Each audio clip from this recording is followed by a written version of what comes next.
नमस्कार दोस्तों, स्वागत है आपका हमारे चैनल स्टडी फॉर रॉयल में।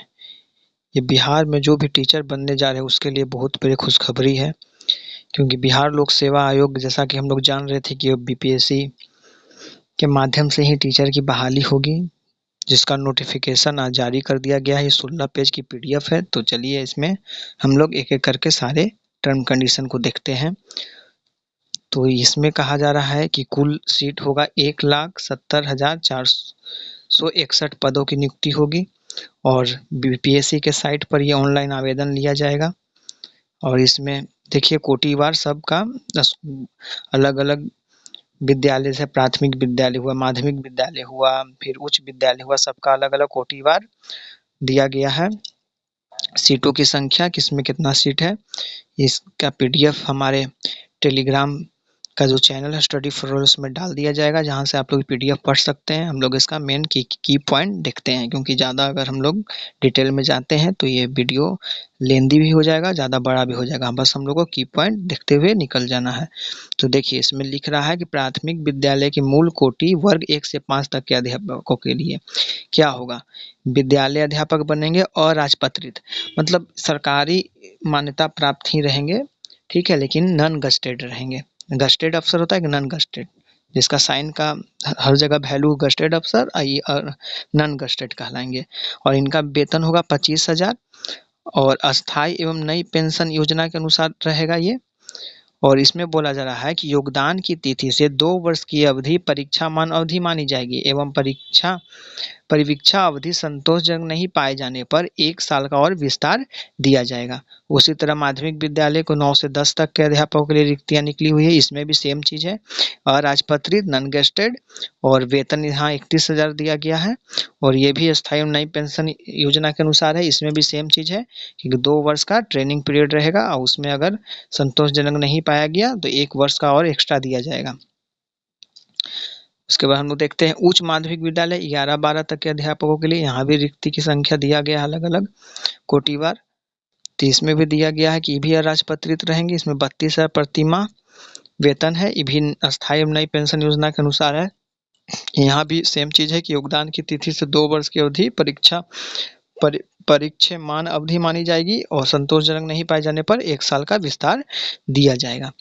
तो चलिए देखते हैं, यहाँ पर वही दिया रहा है कि बीपीएससी के साइट पर आप इस पीडीएफ को डाउनलोड भी कर सकते हैं और देख भी सकते हैं और पढ़ भी सकते हैं। इसमें दिया गया है अलग-अलग कि क्या अर्हता है, मतलब क्या योग्यता है। अगर आपको प्राथमिक विद्यालय का टीचर बनना, उसके लिए क्या-क्या चाहिए। तो देखिए लिख रहा है न्यूनतम 50% अंकों के साथ उच्चतर माध्यमिक तथा प्रारंभिक शिक्षा शास्त्र द्विवर्षीय डिप्लोमा चाहिए, चाहे उसे कोई भी नाम दिया गया हो, ठीक है। कह रहा है फिर न्यूनतम 45% अंकों के साथ उच्चतर माध्यमिक या अथवा इसके समकक्ष प्रारंभिक शिक्षा शास्त्र में द्वितीय वर्ष डिप्लोमा, जो राष्ट्रीय अध्यापक शिक्षा परिषद मान्यता प्राप्त हो और 2002 के अनुसार प्राप्त किया गया हो। फिर बोल रहा है न्यूनतम 50% अंकों के साथ उच्चतर माध्यमिक तथा 4 वर्षीय प्रारंभिक शिक्षा के स्नातक और बीएड भी, अथवा 50% अंकों के साथ उच्चतर माध्यमिक तथा शिक्षा शास्त्र विशेष शिक्षा के द्विवर्षीय डिप्लोमा अथवा स्नातक प्रारंभिक शिक्षा में द्विवर्षीय डिप्लोमा, चाहे किसी के नाम से जाना जाता हो। 50% के साथ स्नातक शिक्षा स्नातक बीएड, मतलब वो लोग इस फॉर्म को भर सकते हैं, जिसमें बोल रहा है कि एनसीटीई द्वारा मान्यता प्राप्त संस्थानों से शिक्षा स्नातक की उपाधि प्राप्त हो, 1 से 5 तक पढ़ाने के लिए विद्यालय अध्यापक के रूप में नियुक्त किया जा सकेगा। यही सब दिया हुआ है इसमें। अब हम लोग देख लेते हैं कि कक्षा 9 से 10 तक के लिए विद्यालयों के लिए क्या शैक्षणिक योग्यता है। तो इसमें कह रहा है विषय समूह में कम से कम 50% अंक सहित किसी अन्य मान्यता प्राप्त विश्वविद्यालय से स्नातक, स्नातक मतलब क्या हो गया, ग्रेजुएशन, और स्नातकोत्तर मतलब पीजी तथा उसके समतुल्य उत्तीर्ण तथा राष्ट्रीय अध्यापक शिक्षा परिषद एनसीईटी से मान्यता प्राप्त शिक्षा स्नातक बीएड होना चाहिए, ठीक है। वही लिख रहा है इसमें, वही बोल रहा है बीएड हो तो वो भर सकता है फॉर्म को। अब सी में देखिए क्या लिखता है, कक्षा 9 से 10 तक के विद्यालय अध्यापकों के पद पर नियुक्ति हेतु विषय समूह निम्नवत हुआ। क्या होगा? गणित के लिए स्नातक स्तर पर गणित मतलब जो लिए हुए होंगे ग्रेजुएशन, और उसके साथ क्या बोल रहा है, भौतिकी, इलेक्ट्रॉनिक्स, कंप्यूटर साइंस या रसायन विज्ञान या सांख्यिकी, इतना विषय हो में से कोई 2 विषय स्नातक स्तर पर पठित हो अथवा इंजीनियरिंग से स्नातक जिसमें गणित की विशेषज्ञता हो। मतलब कहना है कि अगर कोई गणित से कर रहे हैं ग्रेजुएशन और उसके साथ सब्सिडरी विषय में कोई भौतिक और केमिस्ट्री, ये दोनों रखे, कोई भी 2, इलेक्ट्रॉनिक्स या कंप्यूटर साइंस, मतलब कोई भी सांख्यिकी में जो भी रखें वो भर सकते हैं इस फॉर्म को। और इसमें बोल रहा है कि इंजीनियरिंग से, मतलब इंजीनियरिंग को भी समतुल माना गया है बीटेक बीए की डिग्री के, पर उसमें बोल रहा है जिसमें गणित की विशेषज्ञता हो वो भी इसे भर सकता है इस फॉर्म को। फिर विज्ञान का लिख रहा है कि जंतु विज्ञान, प्राणी विज्ञान, वनस्पति विज्ञान, रसायन शास्त्र विषय में पठित हो अथवा इंजीनियरिंग संस्था में विज्ञान की विशेषज्ञता हो। फिर उसी तरह सामाजिक विज्ञान का रहा, स्नातक स्तर पर सहायक विषय, प्रतिष्ठा विषय के अंतर्गत इतिहास, भूगोल, अर्थशास्त्र, राजनीति में किसी 2 विषय में उत्तीर्ण हो, जिसमें अनिवार्य रूप से एक विषय इतिहास और भूगोल अवश्य हो, उतना को दिया गया है। फिर लिख रहा है भाषा संबंधित विषय, माध्यमिक शिक्षक पद के हेतु भाषा संबंधित विषयों में संबंधित भाषा के रूप में स्नातक स्तर पर पठित होना अनिवार्य है। अब कक्षा हम लोग देखिए, इसमें कहीं भी बीएड का जिक्र नहीं है, मतलब बीएड इसमें नहीं है, सिर्फ ये सब टर्म कंडीशन रखा गया है 9th-10th के अध्यापक के लिए, जो गणित से हो, बीटेक से हो, 2 विषय साथ में सब्सिडरी जो जो बोला गया है वो होना चाहिए। फिर देखिए बोल रहा है कक्षा 1 11 से 12 तक के विद्यालय अध्यापकों के लिए क्या क्या है योग्यता, तो इसमें कह रहा है कि किसी भी विद्यालय से हो, विश्वविद्यालय से 45% अंक के साथ पीजी हो या उसके समतुल कोई भी डिग्री हो, तो वो यहाँ पर भर सकता है इस फॉर्म को। और इसमें देखिए बीएड भी होना चाहिए, अथवा 50% अंक के साथ स्नातकोत्तर हो किसी भी विद्यालय पर से, और बीएड या बीए सीएडी हो। ठीक है, अब बोल रहा है 55% अंक के समकक्ष ग्रेड के साथ हो स्नातकोत्तर, 3 वर्षीय बीएड और एमएड हो, वो भी भर सकता है। और इसमें कुछ छूट दिया हुआ है, ये देख लेना है, छूट दिया हुआ है अलग अलग कैटेगरी में। अब देखिए इसमें क्या लिख रहा है, 11 से 12 कंप्यूटर विज्ञान विषय के लिए किस अध्यापक का जरूरत है, तो इसमें कह रहा 50% तो अंक हो उसके पास कोई से भी विश्वविद्यालय इंस्टीट्यूट से, संस्था से, और DOEACC के स्तर पर ए एवं किसी विषय में पीजी की उपाधि हो। फिर बोल रहा है AICTE से मान्यता प्राप्त बीए बीटेक कंप्यूटर साइंस या आईटी अथवा समकक्ष उपाधि भारत सरकार से, मतलब जो बीए बीटेक किए हो कंप्यूटर साइंस आईटी से वो भी इसका टीचर बन सकते हैं। फिर बोल रहा है कि किसी भी मान्यता प्राप्त विश्वविद्यालय AICTE से मान्यता प्राप्त संस्था में स्ट्रीम में बीई बीटेक तथा कंप्यूटर में पोस्ट ग्रेजुएट डिप्लोमा हो, मतलब कंप्यूटर को एक डिग्री हो बीई बीटेक के साथ। फिर बोला किसी मान्यता प्राप्त विश्वविद्यालय से कंप्यूटर साइंस में पीजी या एमसीए हो, वो भी कंप्यूटर शिक्षक बन सकते 11-12 में। फिर बोला किसी मान्यता प्राप्त विश्वविद्यालय से कंप्यूटर साइंस में स्नातक मतलब बीए बीसीए समकक्ष डिग्री हो, वो भी बन सकते हैं। किसी मान्यता प्राप्त विश्वविद्यालय से कंप्यूटर साइंस में पोस्ट ग्रेजुएट डिप्लोमा मतलब पीजी हो कंप्यूटर साइंस से या एमए हो, वो भी बन सकते हैं। फिर DOCAC के स्तर पे बी एवं मान्यता प्राप्त किसी स्नातक मतलब पीजी की डिग्री हो तो वो भी बन सकते हैं। और सूचना एवं संचार प्रौद्योगिकी मंत्रालय DOEACC के सी स्तर से किसी मान्यता प्राप्त विषय स्नातक की उपाधि हो, या एमसीए का 3 वर्षीय कोर्स 6 सेमेस्टर का हो तो वो बन सकते हैं। इसमें भी बीएड का डिग्री का कहीं भी जिक्र नहीं है, ये पूरा में बस कंप्यूटर की रहना चाहिए, एमसीए बीसीए कुछ भी, तो वो यहाँ पर बन सकते हैं टीचर, मतलब वो मतलब वो योग्य हैं। इसी के बाद ये सब दिया हुआ है, ये सब कोई काम का नाम, लोग बस सिर्फ की पॉइंट देखते चलते हैं।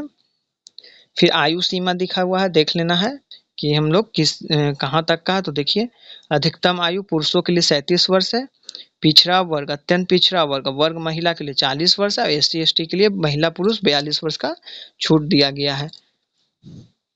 और माना है 1/8/2023 से देखना है कि कितना हो रहा है। ठीक है, और छूट बोल रहा है क्या कि 10 वर्ष का छूट भी दे होगा।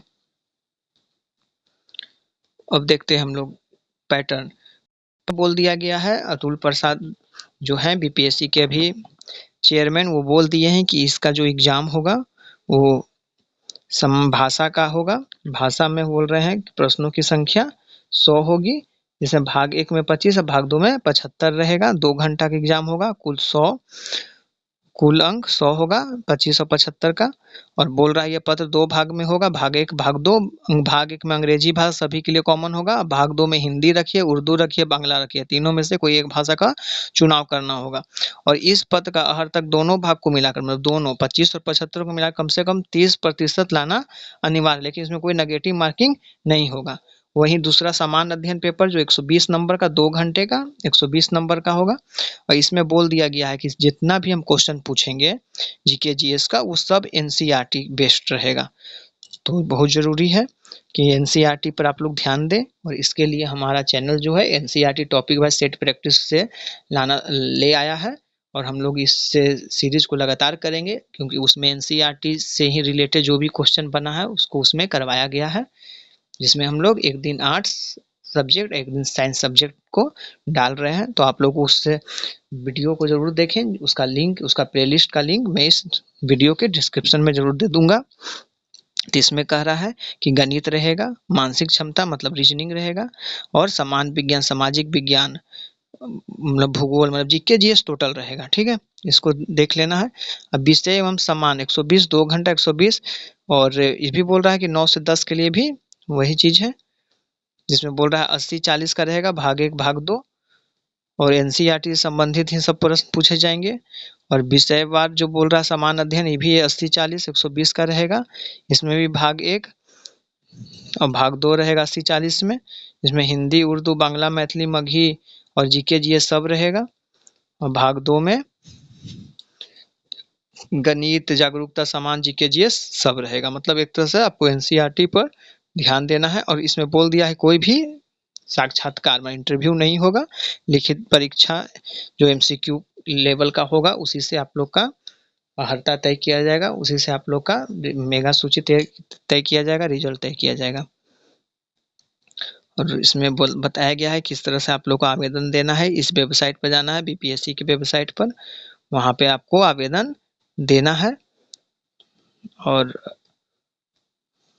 इसमें और भी पूरा डिटेल दिया गया है, पर हम लोग को की पॉइंट देखने में बोल दिया है क्या क्या प्रमाण पत्र चाहिए। मैट्रिक का चाहिए, मतलब क्वालिफिकेशन जो है इनिशियल क्वालिफिकेशन वो सब चाहिए। चाहिए कास्ट सर्टिफिकेट चाहिए, रेसिडेंशियल चाहिए, इनकम चाहिए, सब लेटेस्ट बनवा लिया जाए। क्रीमी लेयर जो एनसीएल होता है, जो 8 लाख से कम है उनको नॉन क्रीमी लेयर, उससे ऊपर है क्रीमी लेयर में आ जाते हैं। एनसीएल को मिलता है आपको आरक्षण की सुविधा, जो क्रीमी लेयर में रहते हैं उनको नहीं मिलता, नॉन क्रीमी लेयर वाला को मिलता है आरक्षण की सुविधा। फोटो चाहिए, आधार कार्ड चाहिए, हाल में खींचा हुआ 2 फोटो, ये सब चाहिए। ये सब बताया। शुल्क वही 750 रुपया सामान्य अभ्यर्थियों के लिए, SC ST के लिए 200 है, सभी महिला के लिए 200 रुपया है, दिव्यांग के लिए भी 200 है, और अन्य सभी उम्मीदवार के लिए 750 है, जो ओबीसी बीसी में हुए। ठीक है, ये सब दिया हुआ है। ऑनलाइन आवेदन की तिथि 15/6/2023 से है, ऑनलाइन अंतिम तिथि है 12/7/2023 तक। तो आप लोग देर नहीं करेंगे और ये डेट के अंदर ही भर लेने का प्रयास किया जाए तो सही रहेगा। और एक ईमेल आईडी चाहिए, एक मोबाइल नंबर चाहिए, ये सब बोल रहा है। Email ID, mobile number, user name, password, ये सब का जरूरत पड़ेगा। आप लोग खुद से भी भरें या साइबर कैफे से भरवा लें, नहीं समझ में आता वही सब पूरा डिटेल में बताया गया है। इस तरह ये 16 पेज का पीडीएफ यहाँ पर हमने बता दिया है की पॉइंट। तो इसे देखें और समझें, और कुछ नहीं समझ में आता है तो कमेंट सेक्शन में अपने प्रश्नों को दें, हम लोग उसका जवाब जरूर देंगे। और हमारी सीरीज चल रही है NCERT topic wise set practice, तो उसे जरूर आप लोग देखें, जो आपके लिए बहुत ही महत्वपूर्ण रहेगा। जय हिंद, जय भारत।